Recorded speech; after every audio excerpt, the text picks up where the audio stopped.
인생에는 세 종류의 사람이 있습니다. 아마 세 종류로 구분할 수 있을 것 같은데, 첫 번째 종류는 자기가 살고 있는 삶, 그 인생의 의미와 목적을 확실히 알고 살아가는 사람입니다. 또 한 종류의 사람은 자기의 인생의 의미와 목적을 전혀 깨닫지 못하고 무지한 가운데 그냥 동물처럼 살아가는 분들이 계십니다. 세 번째 그룹은 인생의 의미와 목적을 다 아는 것처럼 착각하고 살아가는 분들이 계십니다. 실제는 잘 모르지만 그러나 안다고 생각하는 그런 사람들입니다. 첫째 종류의 사람들을 가리켜 우리는 구원받은 사람들이라고 말합니다. 삶의 의미와 목적을 알기 때문에 고통도 어려움도 어떤 고난도 두려워하지 않고, 그리고 정말 기쁜 마음으로 행복하게 의미 있게 살아가는 것이죠. 이런 사람의 특징은 죽음이 두렵지 않다는 것입니다. 두 번째 종류의 사람을 가리켜 우리는 무신론자라고 말합니다. 하나님이 없기 때문에 삶의 의미와 목적이 없이 그냥 살아가는 것이죠. 무신론자의 최대 고민은 죽음에 대한 불안입니다. 하나님을 거부했고 영혼을 거부했기 때문에 죽고 난 이후에 자기가 갈 곳이 없습니다. 세 번째 종류의 사람의 특징은 이 사람은 종교인이라고 말할 수가 있습니다. 어떤 형태의 종교를 가지고 있는 것이죠. 자기 자신이 삶의 의미와 목적이 있다고 생각을 합니다. 그러나 그것이 잘못된 것이기 때문에 뭔가 확실하진 않지만 불안합니다.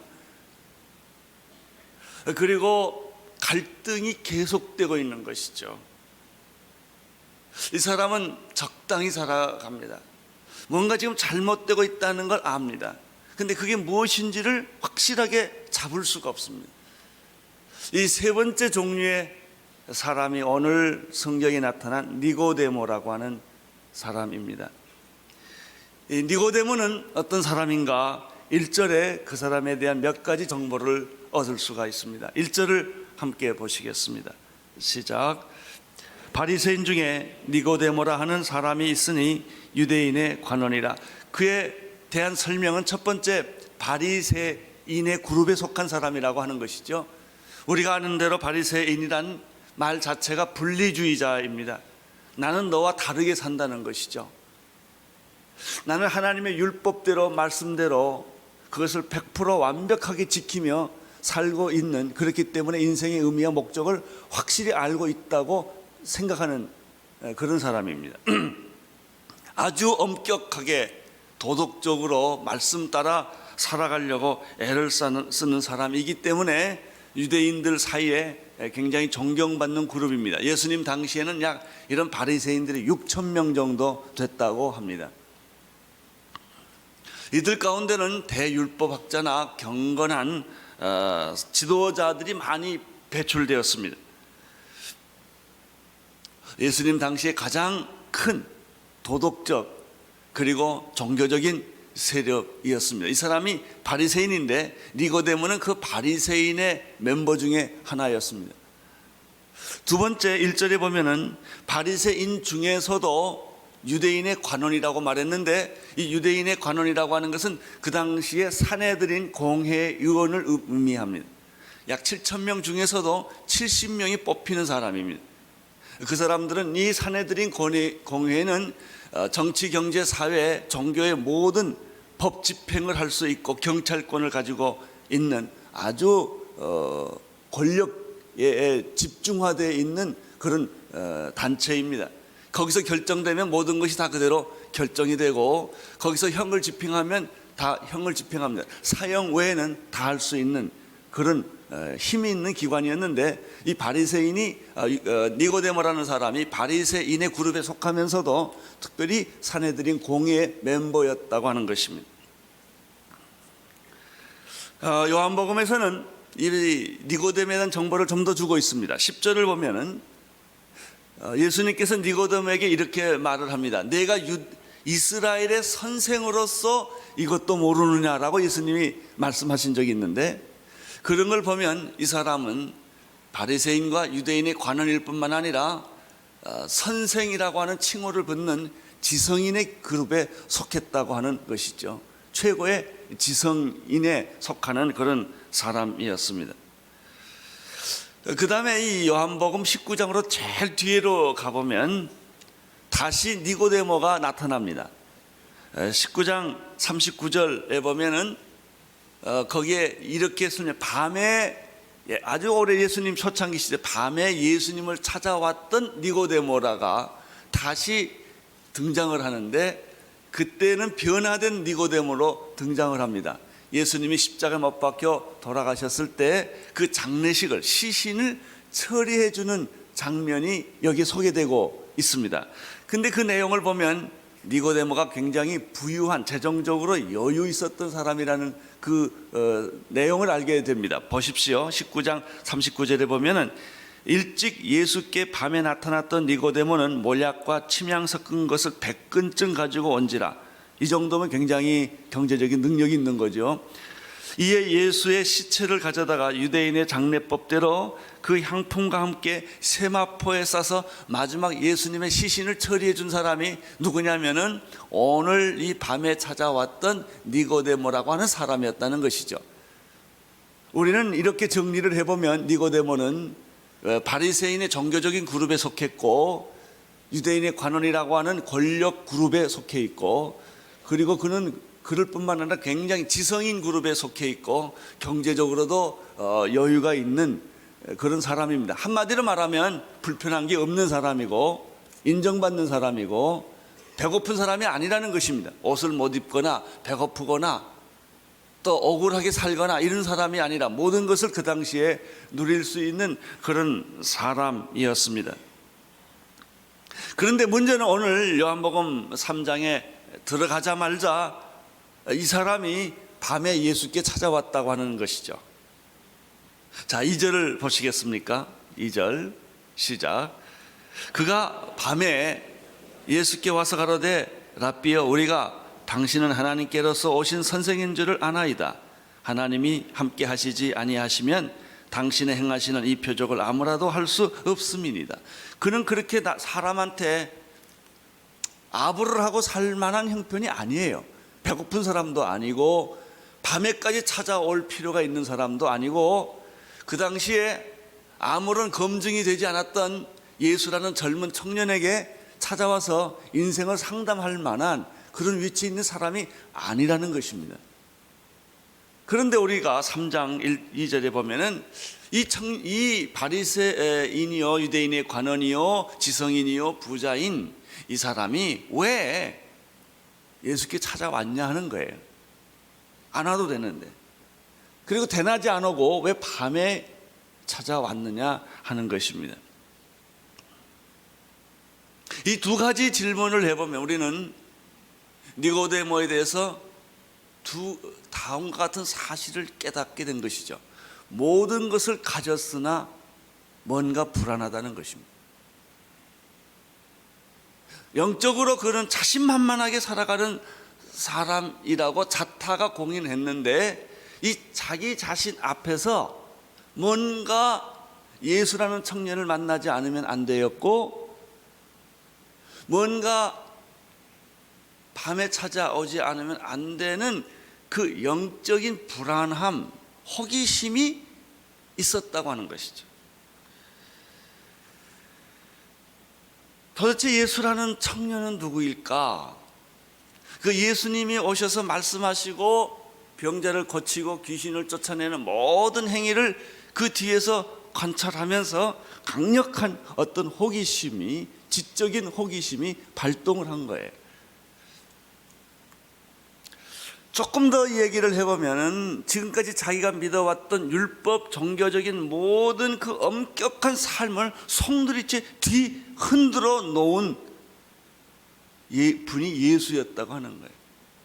말은 안 하지만 충격을 받았던 거예요. 왜 그런 일이 있지 않습니까? 우리가 말 안 하지만 속으로 충격을 받을 때가 있잖아요. 좋은데 좋다고 말을 못하고 굉장히 어떤 영향력을 받을 때가 있는데, 이 니고데모가 좀 그랬던 것 같습니다.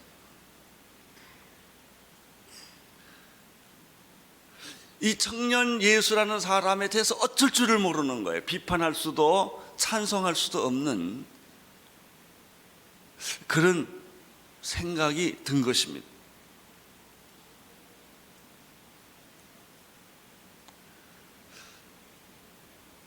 여러분, 신앙이란 무엇일까요? 단순히 어떤 사실을 믿는 행위라고 단정 지을 수 있을까요? 그렇지 않아요. 신앙이라고 하는 것은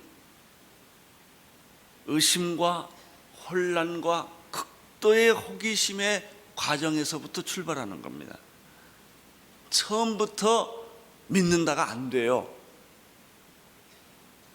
거부하고 불안하고 의심하고 혼돈 속에 빠져 있다가 빛을 보는 겁니다. 그 빛을 보고 확신하고 확인하고 내 마음속에 지울 수 없는 흔들릴 수 없는 어떤 분명한 믿음이 생기는 거예요. 이게 믿음이에요. 이런 과정을 거치는 것이죠. 니고데모를 경험해보면은 바로 요한복음 3장에 그 호기심과 그 여러 가지 영적 갈등을 느끼면서 밤에 예수께 찾아왔던 이 니고데모는요, 19장까지 갔을 때야 예수를 알아본 거예요. 이게 믿음이라는 것은 갑자기 하루아침에 만들어지는 게 아니에요. 많은 과정과 시간을 거쳐가면서 하나씩 빛이 내 안에 비추어지고 진리가 깨달아지면서 나의 믿음은 만들어져 가고 성숙해져 가고 있다는 사실을 우리가 여기서 알게 되는 것이죠.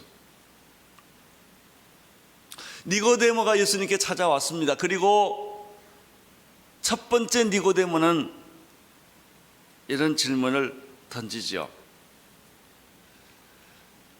우리가 당신은 하나님께로서 오신 선생인 줄을 아나이다. 하나님이 함께 하시지 않았다면 당신의 행하시는 이 기적들과 표적은 아무도 할 수 없는 것이기에 내가 좀 더 알아보고 싶어서, 좀 더 이 혼돈스러운 마음을 좀 확실하게 하고 싶어서 내가 찾아왔나이다 라고 이렇게 얘기를 하죠. 근데 니고데모의 이 말 속에 우리가 니고데모를 이해하는 또 몇 가지 단서를 많이 발견하게 됩니다. 첫째, 우리가 당신은 하나님께로서 오신 선생인 줄 아나이다라는 말이에요. 잘 보세요. 내가라는 말을 안 썼다는 거예요. 이 니고데모는 인생의 주체를 자기가 책임지는 존재로서 말하지 않습니다. 내가 했다 이렇게 안 하고요, 우리가 했다고 덩어리로 얼버무려서 집단 속에서 자기를 숨기고 있는 것을 발견합니다. 우리는 유교 문화권에서 자라왔죠. 남자들은 군대 문화권 속에 자라왔죠. 자기도 모르는 사이에 왜곡된 남성관을 자리 잡고 있어요. 그리고 다 남자들은 그렇게 하는 거다, 이렇게 그걸 정당화하고 있는 거예요. 자기도 모르는 사이에. 그래서 아이들한테 소리 지르고 권위주의적으로 가고 유교적인 그런 잘못된 관념을 자기도 모르는 사이에 다 가지고 있고 부인한테 소리 지르고 뭐 이러는 생각을 하면서도, 뭔가 잘못됐다고 생각하면서도 이게 왜 잘못됐나를 잘 파악을 못하는 거나 똑같은 거예요. 그것이 여러분, 신앙에 있어서는 우리가 안 통합니다. 내가 중요합니다. 내가. 삶에 있어서는 우리가 통합니다.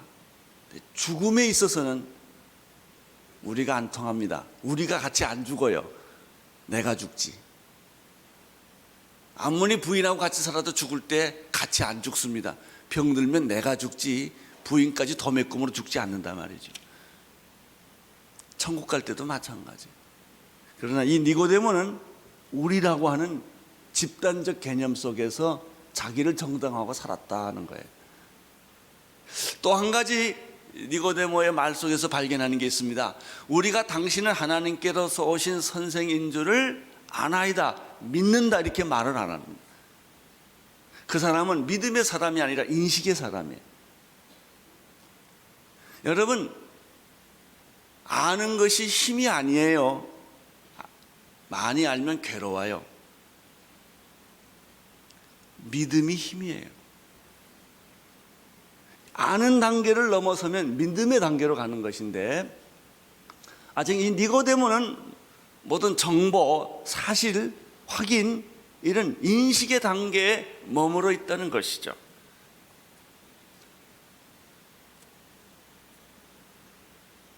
아마 예수는 어떤 특별한 존재일 것이다. 우리들과 다른 어떤 존재다. 어쩌면 예수는 하나님의 아들일지 모르겠다. 그런 정도까지 간 거예요. 그러나 그것이 구원이요, 믿음은 아니라는 거예요. 뭐 교회 나온다고 해서 믿음이 다 생깁니까? 그렇지 않아요. 여러분, 성경 읽는다고 해서 믿음 생기게 그렇지 않아요. 설교 듣는다고 다 된 거 아니에요. 뭐 그 정도는 알 수 있지요. 예수에 대한 객관적인 지식도 알 수 있고요. 그저 여러분이 성경을 읽으면 다 알 수 있지요. 그렇다고 믿음 생긴 건 아니라 말이죠. 시작일 수는 있어요. 니고데모가 그랬다고 하는 사실입니다.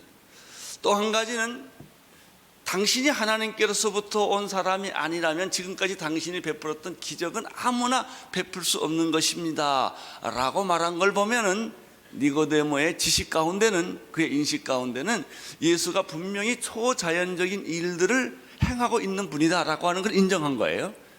귀신을 쫓아냈다든지 병을 고쳤다든지 뭐 이런 일들을 예수님이 행하셨는데, 아무리 생각해봐도 그런 얘기는 들어본 적도 없고 부인할 수도 없고 긍정할 수도 없는 그런 상태였죠. 여러분, 이런 사람을 가리켜 뭐라고 그러는지 아세요? 구도자라고 그래요. seekers. 반대는 안 하는데, 부인도 안 하는데 긍정할 수도 없고 그런 좋은 감정을 가지고 있는 사람들이에요. 이 사람을 대상으로 우리가 하는 예배가 열린 예배입니다. 열린 예배는 예수를 전혀 안 믿는 불신자를 상대로 예배를 드리는 예배가 아니고, 니고데모 같은 사람, 밤에 찾아오는 사람, 그래서 열린 예배를 약간 불편하지 않게 이렇게 각색을 해가지고 예배를 드리는 것입니다. 근데 이제 우리들 안에 오늘 교회 여기 오신 예배인들 가운데도 다 이렇게 앉아 있지만 확실히 믿는다라고 말하는 사람은 다 있지 않아요. 거의 반 정도는 니고데모 같은 사람이 아닐까 생각을 합니다. 좋은 감정을 가지고 부인 따라 오긴 왔는데 아직은 확실하지 않다 말이죠. 예수님이 굉장히 특별한 존재고 예수님이 하나님의 아들인 것 같기는 하는데, 그럼 내가 확신하냐? 그러면 그거는 아니다 말이죠. 이제 이런 사람입니다. 그런데 이런 니고데모의 호기심, 영적 호기심, 내적인 불안, 이런 그 니고데모를 향하여 예수님이 대답을 한마디로 아주 단순하면서도 날카롭고 의미 있는 대답을 돌려서 하지 않고 단도직입적으로 그 사람한테 합니다. 그 내용이 3절이에요. 3절을 보십시오. 시작. 예수께서 대답하여 가라사대 진실로 진실로 내게 이르노니 사람이 거듭나지 아니하면 하나님 나라를 볼 수 없느니라. 아주 엄청난, 얼른 들으면 안 그런 것 같은데 가만 생각할수록 기막힌 엄청난 얘기를 예수님이 툭 던집니다. 여기서 진실로 진실로 내가 내게 이르노니라는 말은 굉장히 중요한 말이다 이거예요. 아주 중요한 말이다라고 할 땐 예수님이 항상 진실로 진실로라는 표현을 쓰는데, 이것은 그냥 지나가는 말이나 말 중에 하나가 아니라 아주 굉장히 본질적인 말, 중요한 말, 핵심적인 말을 내가 너에게 하겠다 이런 뜻입니다. 이것이 얼마나 중요하냐라고 하면, 내가 이걸 깨달으면 하나님의 나라를 보게 되고 이걸 모르면 하나님의 나라에 대해서 무식하게 된다 이런 말이에요. 이게 굉장히 중요한 거죠. 내가 진실로 진실로 너희에게 이르노니 사람이 누구든지 거듭나지 아니하면 하나님 나라를 볼 수 없다. 이게 하나님 나라를 볼 수 있는 열쇠가 뭐냐? 거듭난다라고 하는 거예요. 너는 거듭나야만 한다라는 말을 예수님이 던지신 거예요.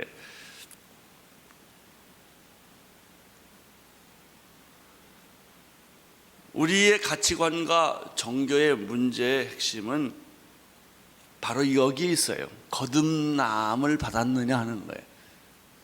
당신은 거듭났습니까? 예수님이 질문하는 겁니다. 그렇게 적당히 교회 나오시는 분에게 이렇게 말하, 당신은 거듭났습니까? 아니요. 당신 다시 태어났습니까? 아니요. 내가 익숙한 것은 이 세상이에요. 내가 부모에서 태어난 건 확실하고 이 세상을 보는 관점, 가치관, 종교관 이런 건 다 확실해요. 그렇게 살아왔던 니고데모에게 예수님이 툭 던지는 거예요. 내가 진짜로 거듭났느냐 하는 거예요. 세상에는 두 가지 세상이 있어요. 이 세상이 있고 저 세상이 있어요. 땅의 세상이 있고 하늘의 세상이 있어요. 이 나라가 있고 하나님 나라가 있어요. 우리는 이 세상에 대해서 익숙한 거예요. 그 세상에 관한 얘기를 하면 불편하지 않아요. 다 아니까. 그런데 저 세상에 대한 얘기를 하면 불안해져요. 하나님 나라에 대해서는 전혀 무식하거든요. 삶에 대한 얘기를 하면 괜찮은데 죽음에 대한 얘기를 하면 갑자기 불안해져요. 예수님은 지금 이 세상에 관한 얘기를 하지 아니하고 하나님 나라에 관한 얘기를 하는 거예요. 이 세상만 있는 게 아니다 하는 거예요. 내가 이 세상 말고 진짜 하나님의 나라, 저 세상에 대해서 알고 있느냐라고 하는 거예요. 여러분, 인간의 불안은 어디에 있습니까? 삶에 있지 않아요. 삶 이후의 세상에 대해서 있는 거예요. 이것이 불안하니까 불안한 거예요. 왜 그렇게 사람들은 죽음을 환영하지 않을까요? 저 세상에 대한 불안 때문에 그래요. 그래서 안 죽으려고 하고 죽음이 오면 눈물을 흘리고 괴로워하고 병만 들어도 죽음에 대한 사인만 와도 어쩔 줄을 모르는 것이 죽음에 대한 준비가 되어 있지 않기 때문에 그런 것이죠.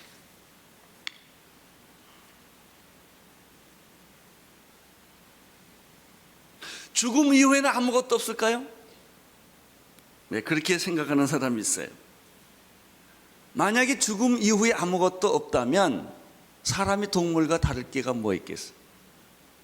인간은 식물과 동물에 불과한 거죠.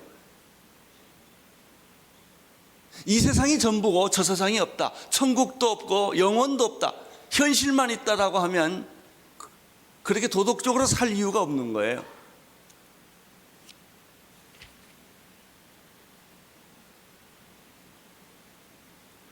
자, 영혼을 부인하고 저 세상을 부인하면 좋겠는데 부인하고 나면 갑자기 불안해지는 이유가 뭘까요? 왜 사람들의 마음에 영혼을 사모하는 마음이 있을까요? 여러분, 언어라는 것이 이렇습니다. 영생이라는 것이 없다면 영생이라는 단어가 존재하지 않습니다. 영생이라는 단어를 내가 쓰는 것은요, 영생이 있기 때문에, 믿든지 안 믿든지. 지옥이라는 말을 쓴다는 것은 지옥이 있기 때문이에요. 지옥이라는 말이 존재하지 않는다면 그런 단어는 존재하지 않아요. 사랑이라는 것이 존재하지 않는다면 당신은 사랑이라는 말을 안 썼을 거예요. 사랑이라는 말을 내가 쓰는 걸 보면 내가 사랑하든지 사랑하지 않든지 사랑을 실제하는 거예요.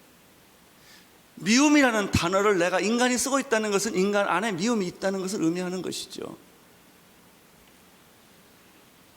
우리는 동물이 아니에요. 사람이라고요. 우리는 식물, 단순 생명이 있는 식물이 아니에요. 우리는 인간이에요. 고민하고 괴로워하고 불안하고 몸부림치는. 여러분, 우리가 동물과 식물이면 그렇게 괴로워할 필요가 없잖아요. 잠 못 이루는 밤도 필요가 없잖아요. 근데 왜 이런 것이 있느냐? 하나님이 계시기 때문에 그래요. 죽음 이후에 어떤 세계가 있기 때문에, 영원히 있기 때문에, 그것이 해결되지 않았을 때 이렇게 인간은 괴로워하는 것이죠. 땅의 세계만이 아니기 때문에. 여러분, 영원히 살 수밖에 없는 인간의 실존이 말이죠, 영혼에 들어가는 물을 깨닫지 못할 때는 방황하기 시작하는 거예요. 이 현실의 삶을 통해서 만족되지가 않아요. 왜? 우리는 영적 존재이기 때문에.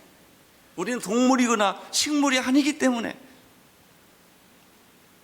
죽으면 천국을 가든 지옥을 가든 둘 중에 하나를 갈 수밖에 없는 존재이기 때문에. 내가 아무리 부인해도요, 내 아버지 아들인 걸 부인할 수 없잖아요. 고아로 내가 산다 하더라도, 부모 없이 혼자 아무리 떠돌아다녔다 하더라도 나는 아무 근거 없이 내가 세상에 툭 태어났다 이렇게 말할 수 없잖아요. 부모는 있는 거거든요. 그래서 해외 입양자 아이들이 그렇게 고민하지 않아요? 자기 부모가 있고 자기 조국이 있는데 없단 말이에요. 없는 게 아니에요. 있는데 잊어버리고 못 찾은 거죠. 여러분, 천국이 없는 게 아니에요. 천국을 잃어버린 거예요. 하나님이 없는 게 아니에요. 하나님을 잃어버린 거예요. 그 본질을 잃어버렸기 때문에 내 현실의 삶이 외롭고, 어떤 때는 추하고, 어떤 때는 고독하고, 어떤 때는 허무하고, 어떤 때는 좌절을 하고, 어쩔 줄을 모르고 그냥 살아가는 것입니다. 예수님께서 내 인생의 삶이 여기가 아니다 말이죠. 저기다 말이죠. 내가 부모에게 태어나는 것이 진정한 탄생이 아니라 내가 이제 정말 진짜로 하나님으로부터 다시 태어나야 하는데, 그걸 가리켜 거듭났다라는 단어를 쓰는 것이다 하는 것입니다. 니고데모가 이 말을 듣고 알아들었을까요? 못 알아들었지요. 이 말을 듣고 괜찮았을까요? 충격을 받았지요. 그래서 4절에 니고데모가 즉각 이렇게 반응을 합니다. 4절을 보십시오. 시작. 니고데모가 가로되 사람이 늙으면 어떻게 날 수 있습니까?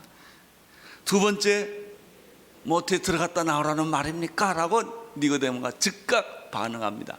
우리 니고데모는 어떤 사람입니까? 구원받지 않는 사람이라는 걸 금방 알 수 있어요. 영적 통찰력이 없는 사람. 인간적인 똑똑함은 있는데 영적인 눈을 뜨지 않는 사람. 부모에 태어난 탄생은 제1의 탄생은 아는데, 하나님으로부터 다시 태어나는 제2의 탄생, 영혼에 대해서는 무지한 사람이었다 라고 하는 것입니다.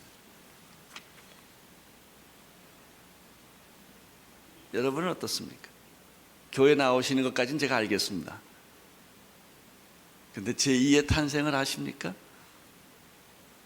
하나님으로부터 거듭난, 우리가 땅에 살지만 영혼의 세계에, 영원한 세계, 축복의 세계, 하나님의 세계에 문을 열고 들어가 보셨습니까? 이것이 신년 첫 번째 아침에 하나님이 여러분에게 던지는 질문입니다. 나는 여러분이 교회 얼마나 나왔냐고 묻지 않겠습니다. 얼마나 교회에 익숙하냐도 묻지 않겠습니다. 여러분이 집사냐 장로냐 목사냐도 묻지 않겠습니다.